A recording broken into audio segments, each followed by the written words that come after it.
Hi everyone, I'm Michael Rodania and I will be your lecturer for today's session on vestibular rehabilitation. Today, we'll be delving into the assessment and management strategies crucial for effectively addressing vestibular disorders. Now, as you know, vestibular rehabilitation plays a pivotal role in addressing balance, dizziness, and improvement of quality of life in our patients. Before we begin, I would like to extend a special thank you to Sir Christopher Keiko, the PGH Department of Rehabilitation Section of Physical Therapy, and Ma'am Yves Palad for helping develop and create this PowerPoint. Alright, so let's begin. So the focus of this session will be on knowing the what and the why of different assessments and interventions. The goal of this is so that you may be better guided in your decision making in the future. As for how and the procedural know-how of everything we'll be discussing, a laboratory session will be done at a later time. So relax, we are not yet getting into the nitty and gritty of it yet. Alright, so now let's delve into the subjective evaluation phase of vestibular assessment. So this will likely be the first assessment you do when you meet your patient, so it's a good time to get quality information. So first off, we have the specific symptoms experienced. We kind of need to delve into the symptoms our patients are experiencing. How often do they occur? How severe are they? And crucially, what exacerbates or alleviates these symptoms? For example, what positions trigger vertigo and what alleviates their disequilibrium? So this may help guide how you conduct your sessions in the future. Next, we have the Dizziness Handicap Inventory, or DHI. This is a questionnaire that provides us measurements of how dizziness impacts your patients' daily lives. Its pertinence is in showing how much they are being handicapped and in what ways. This will be useful in creating and prioritizing patient goals for your plan. So next, we have the ABC scale. So confidence in balance is a significant factor in a patient's ability to navigate daily activities. By assessing their confidence levels and performing common tasks without falling, we gain insight into their perceived balance abilities. So with the final part of this slide, we have medication.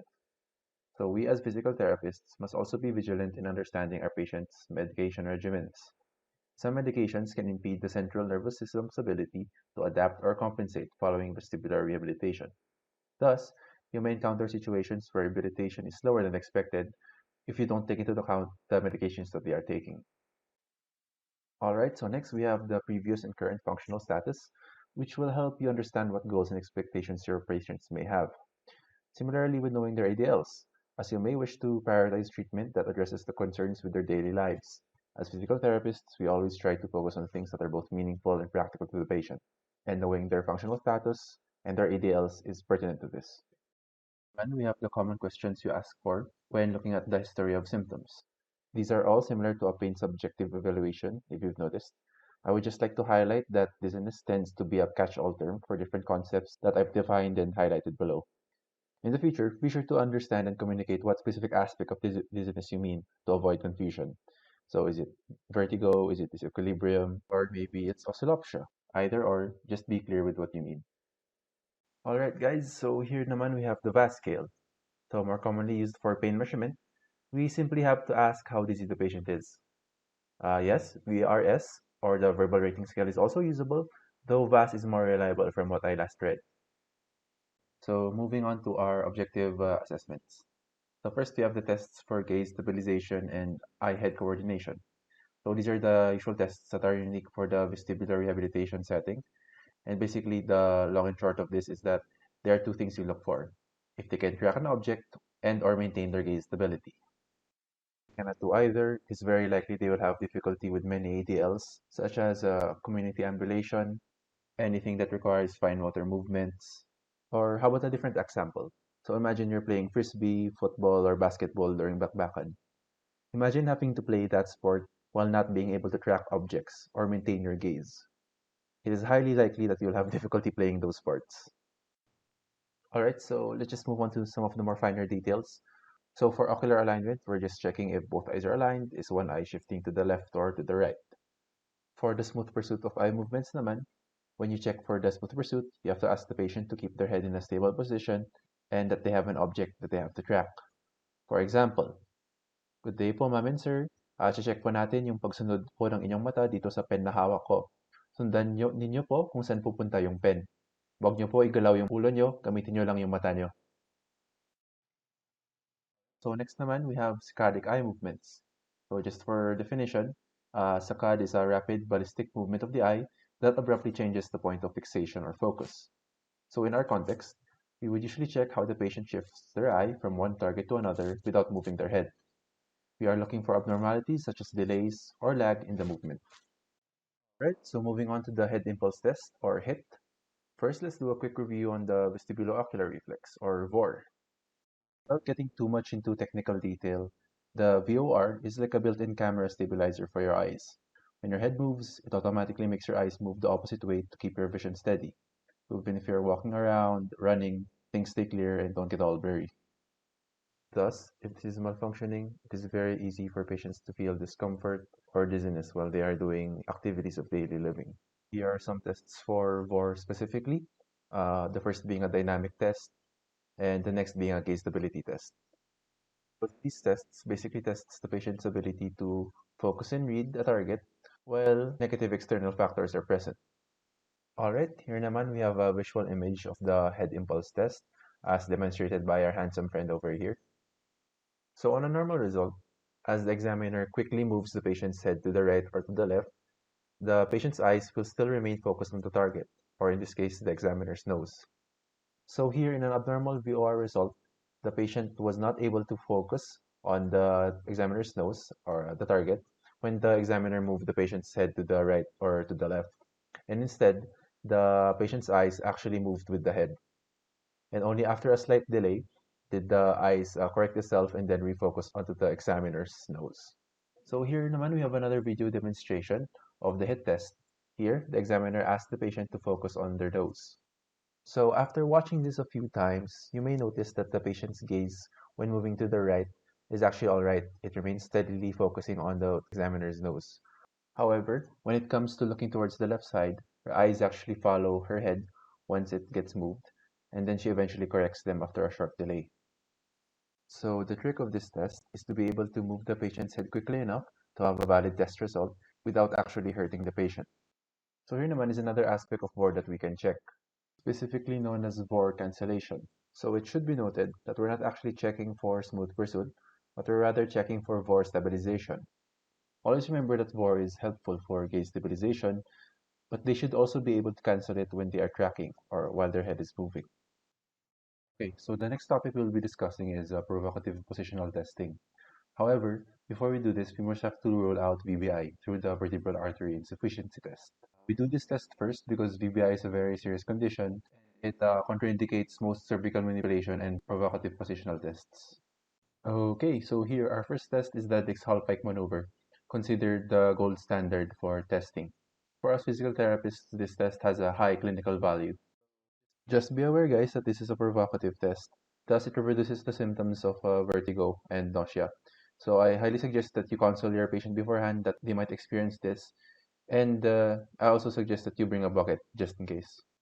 Alright, so in case the patient is unable to be placed in supine, here's the version of the Dix-Hallpike test that can be done in side lying. So additionally, please take note that the Dix-Hallpike test mostly tests the posterior canal. For the horizontal semicircular canal naman, the horizontal roll test is done. This test, otherwise known as the Lempert-Guanini test, may require the use of a wedge to be able to properly position the patient. Alright, so here is the table that we use to characterize the BPPV the patient has. So identify the right or left side, kung posterior, horizontal, or superior, and through looking at the nystagmus, you can also identify the mechanism. This is important because the treatment will change depending on whether or not the mechanism is cupulolithiasis or canalithiasis. Alright, so for reference, this is the table comparing central vestibular pathology to peripheral vestibular pathology. This was further discussed in the previous lecture. But again, it's always nice to be aware of these kinds of things as it may affect future sessions. Okay, so moving on to gait locomotion and balance testing. So in general, if you're just measuring these specific components, you can actually use many of the tests that you know. Some of them are listed here right now in this slide. However, in case you need to test for a specific diagnosis, here is a table showing the differentials of specific balance tests. Alright, so now we are halfway through our lecture. We have finished the assessment portion of the lecture. Now we can move on to the management portion. So here is the goals of vestibular rehabilitation, specifically highlighting minimizing danger, promoting safety, and promoting functional independence of patients. Alright then, so let's get to it. So first off, we have a phrase that will likely be said before every exercise intervention, and I highly suggest to make sure that you get your patients to understand it. This is because it is very likely your patients will experience worsening symptoms during PT sessions. But this is essential for habituation or adaptation of the highly sensitive vestibular system at that time.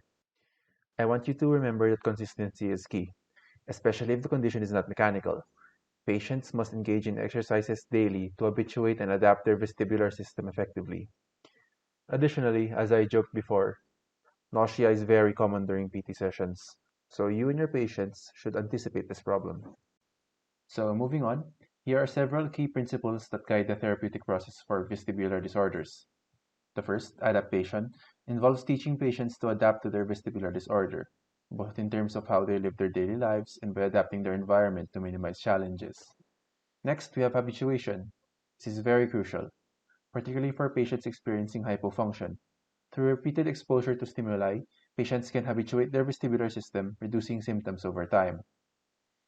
Next, we have repositioning maneuvers, which play a vital role in conditions like canalithiasis, where floating otoconia causes symptoms. These maneuvers aim to reposition the otoconia to alleviate symptoms, especially when the condition is reversible. Next, we have substitution and compensation strategies, which are employed to modify activities and accommodate their vestibular deficits. By determining the nature of the condition, whether canalithiasis or cupulolithiasis, appropriate modifications can be made to improve patient function and quality of life. Okay, so first let's discuss the adaptation approach. This approach focuses on using eye-head coordination exercises to induce VOR adaptation. These exercises usually require visual fixation on a target during head movement. So we do these exercises with the hope that they may improve gaze stability. So yeah, basically when patients have VOR problems, gaze stability exercises should be considered. Alright, so here we have two exercises for gaze stability, the X1 paradigm and the X2 paradigm. So the X1 paradigm is the more simpler version of the exercise and the X2 paradigm is the progression, basically. Alright, so if you look closer dito sa X1 paradigm exercise, the patient should focus their eyes on a near target. While maintaining focus on the target, the patient rotates the head horizontally, keeping the target still. Just to emphasize, it's the patient's head that moves while the target remains still. Meanwhile, dito naman sa X2 paradigm exercise, the patient should focus their eyes still on the near target. However, while maintaining focus on the target, both the patient's head and the target move in opposite directions. This is what progresses the exercise and makes it harder. And please note that these exercises may also be done for vertical head motions and not just for horizontal ones. Once your patient starts improving or getting good at the exercises, here are some ways to progress them. So moving on to the next thing we try to address as physical therapists, which is postural stability. So in essence, these are basically your balance exercises. I would just like to highlight the importance of developing balance strategies, the importance of incorporating proper progression and incorporating more challenges, and incorporating head movement into whatever postural ability exercises you choose to do. All right, next. So we have the motion sensitivity and habituation. So here it is very important to determine the provoking positions, as these are the positions we will use for the exercise. We're going to be placing the patient in these provoking positions for 30 seconds or until symptoms subside. Basically, the goal of this approach is for the patient to be eventually habituated to the provoking positions, so they will no longer be able to affect them. I would just like to remind you guys to have a discussion and counsel your patient before you do this approach, as this approach will exacerbate the patient's symptoms. Thus, it is usually not tolerated well and may be difficult to adhere to. Okay then, so moving on to the final part of our lecture, we will be discussing repositioning maneuvers. Listed below are some of the repositioning maneuvers we will be discussing and the specific diagnoses in which they are used. So when we say CRM, we just mean canalith repositioning maneuver. We have two that we'll be discussing, one for the horizontal affectation of the SCC and one for the posterior SCC affectation. Alright, so first let's discuss Epley's canalith repositioning maneuver, specifically designed for posterior SCC canalithiasis. So the procedure is listed in this slide, and in the next slide there is an image illustrating it, as well as a link to a video demonstration. I would just like to highlight that you should always be sure to talk to your patient and ensure that they are okay all throughout the test. Additionally, you may find in some sources that they used a soft collar for the test. However, current studies show naman na no effect usually yun. So if Epley's maneuver was for posterior SEC, the barbecue roll naman is for horizontal SEC. So the procedure and video link naman is listed here below in the slide. I would just like to mention in the linked video by Physio Tutors that they used a modified version of the test, wherein they did not use the initial position of 20 degrees cervical flexion.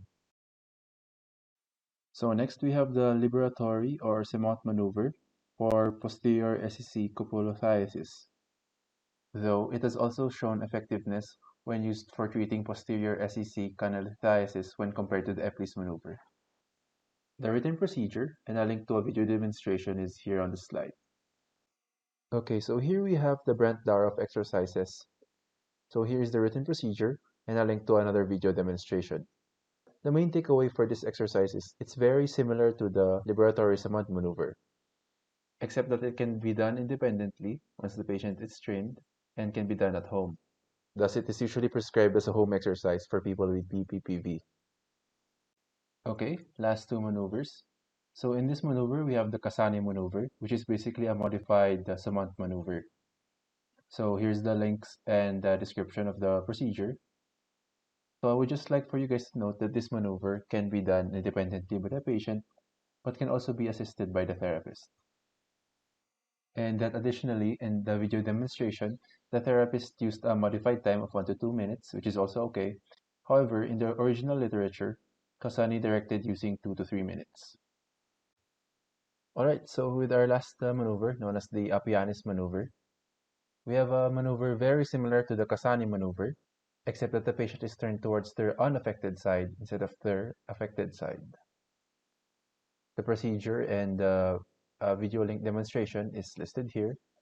Again, I would like to mention that the video demonstration has modified some of the times and added a few extra steps, which is also alright.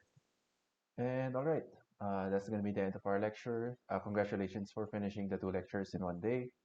Thanks for coming. The references I used for this PowerPoint specifically are right above my head. So thanks for listening. Thanks for coming. Thanks again. Take care of yourselves, guys. Ingat kayo. Bye.